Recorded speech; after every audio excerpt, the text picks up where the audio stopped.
Bel Air mansion had 42 rooms and a view of Los Angeles that made the city look like scattered diamonds on black velvet. The ballroom was the size of a tennis court, with French doors that opened onto a terrace where waiters in white jackets carried trays of champagne to men in tuxedos and women in gowns that cost more than most people made in a year. Frank Sinatra stood near the grand piano, wearing a dark suit and a thin black tie, looking at the 73 people who weren't looking at. Harold Klein stood next to him, Sinatra's business manager, 61 years old, nervous hands, a clipboard he'd been holding since they arrived. Klein had negotiated the deal, 1 hour, 10 songs, $50,000, cash, paid before Sinatra left the estate. That was in April. It was now June 17, 1953. 6 months ago, Columbia Records had dropped Sinatra. 4 months ago, his television show was canceled. 2 months ago, Ava Gardner filed for divorce. 3 weeks ago, his agent stopped returning calls. The $50,000 would cover 3 months of expenses, maybe 4 if he was careful. William Hartwell walked over at 8:51 p.m. He was the host, the owner of the mansion,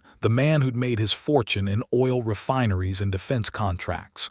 68 years old, silver hair, handshake like a vice grip, smile like a business proposal. "Frank, you ready?" Sinatra looked at the grand piano. Steinway Model D, 9 feet long, black lacquer finish that reflected the chandelier overhead. The piano bench was exactly the right height. Someone had tuned it recently. You could tell by the way the lid was propped at the perfect angle. "Who's accompanying me?" Sinatra asked. "No one. We thought you'd prefer to work solo. Keep it intimate." "I don't play piano." Hartwell's smile didn't change. "Oh, I thought, well, no matter. We can get someone from the staff. My daughter plays, she can. I need a professional pianist, someone who knows the arrangements." "Frank, it's just background music. I'm sure we can." "Background music?" Hartwell's smile tightened at the edges. "Well, yes, the guests are here for the party. You're here to provide atmosphere, ambience, you understand." Sinatra looked at him. "When your people called my manager, what did they say?" "I'm sorry, what did they say they wanted?"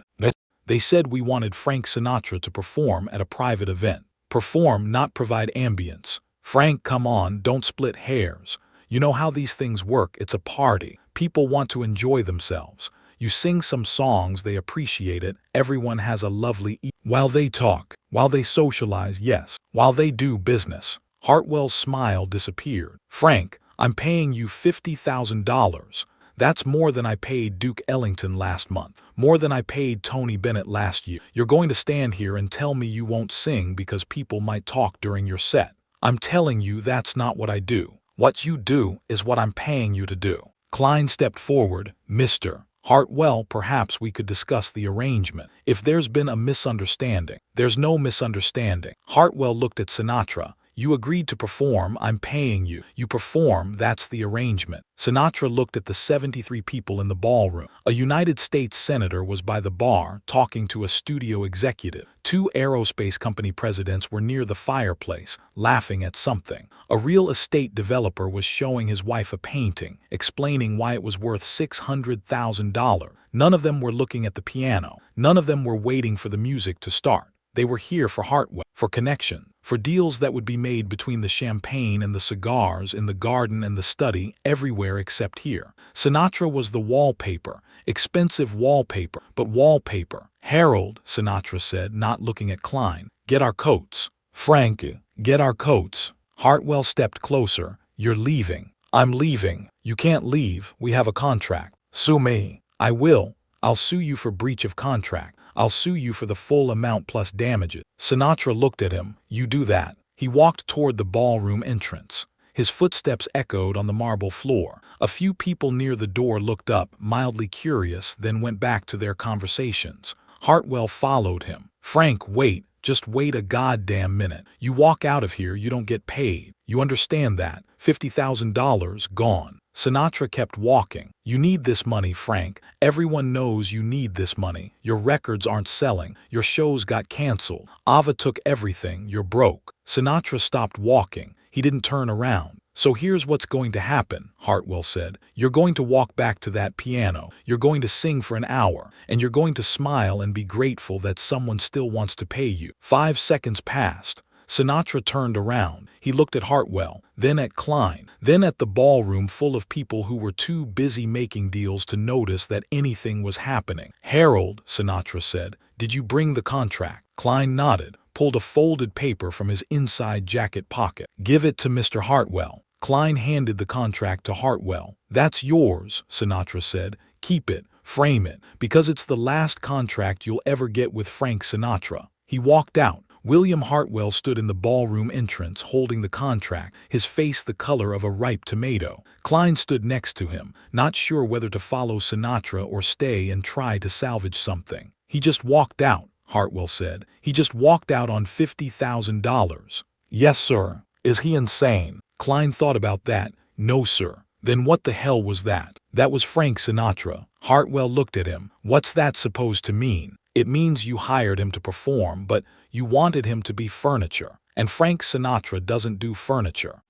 "I was paying him $50,000. "Yes, sir." "For 1 hour." "Yes, sir." And he walked away. Klein picked up his own coat from the coat check. "Mr. Hartwell, can I tell you something?" "What?" "You didn't hire Frank Sinatra because you wanted background music. You hired him because having Frank Sinatra at your party meant something. It meant you could afford him. It meant you had the connections to get him. It meant you were important enough that Frank Sinatra showed up. So Frank Sinatra showing up and then leaving because you disrespected him. That means something too." Klein walked out. Hartwell stood alone in the entrance hall, still holding the contract. Inside the ballroom, a senator asked where the music was. Hartwell's wife asked what happened. An aerospace executive wanted to know if Sinatra was sick. Hartwell told them there was a scheduling conflict, a misunderstanding. The entertainment had been canceled. Nobody asked for detail. They went back to their drinks and their conversations and their deals.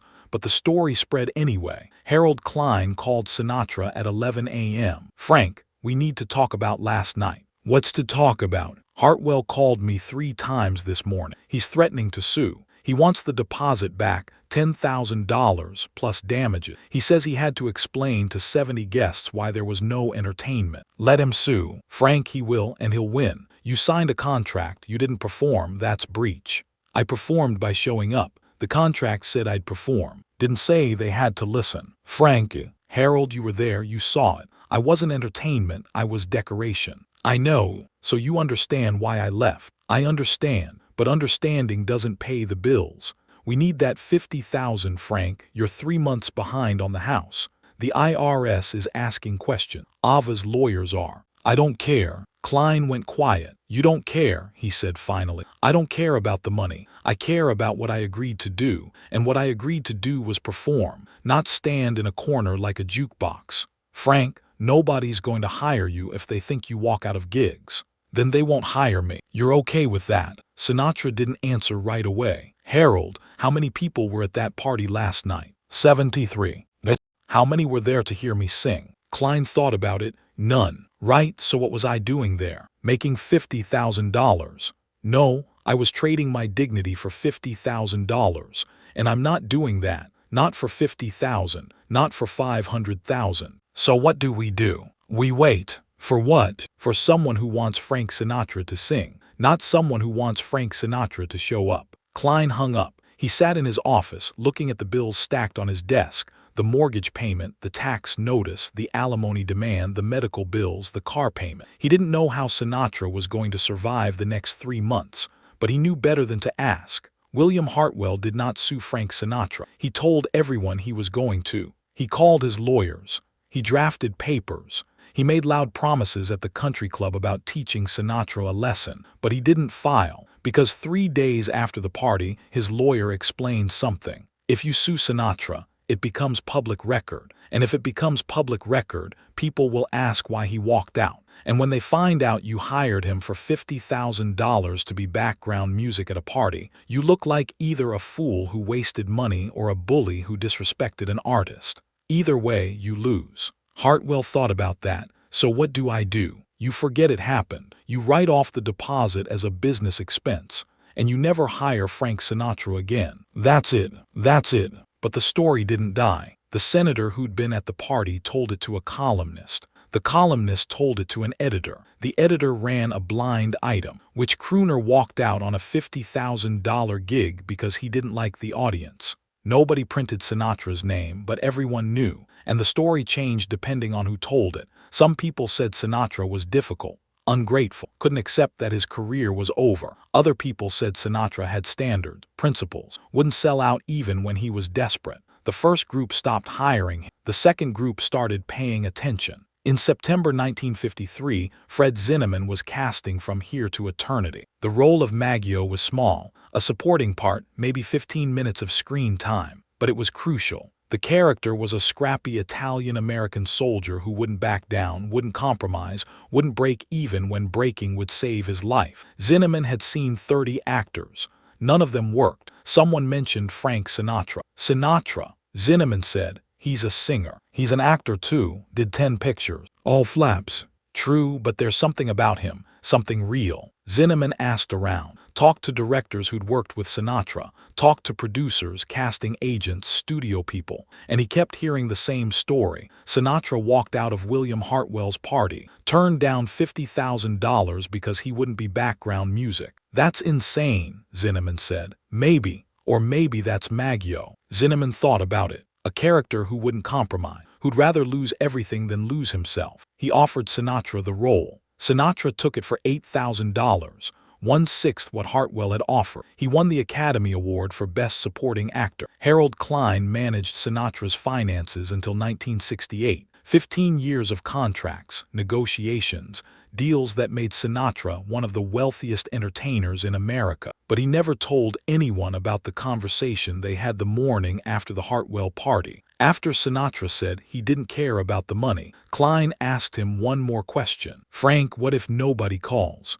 What if walking out of that party was the last straw? What if this is it? Sinatra was quiet for a long time. Then it's it, he said finally. But at least I'll know I didn't end it on my knees. Klein thought about that conversation for the rest of his life, not because it was dramatic, but because it was true. Sinatra wasn't gambling on a comeback. He wasn't making a strategic move. He was just drawing a line and refusing to cross it, even if crossing it meant survival. That's not courage, that's something else, something harder to name. Klein decided it was dignity, and dignity, he realized, was the one thing Sinatra would never sell. Not for $50,000, not for $5 million, not for anything. William Hartwell continued hosting parties at his Bel Air mansion for another 12 years. He hired musicians, singers, comedians, some of them famous, most of them grateful for the work. But he never hired another entertainer the caliber of Frank Sinatra. Not because he couldn't afford it, but because word got around. The musicians talked to other musicians. The agents talked to other agents.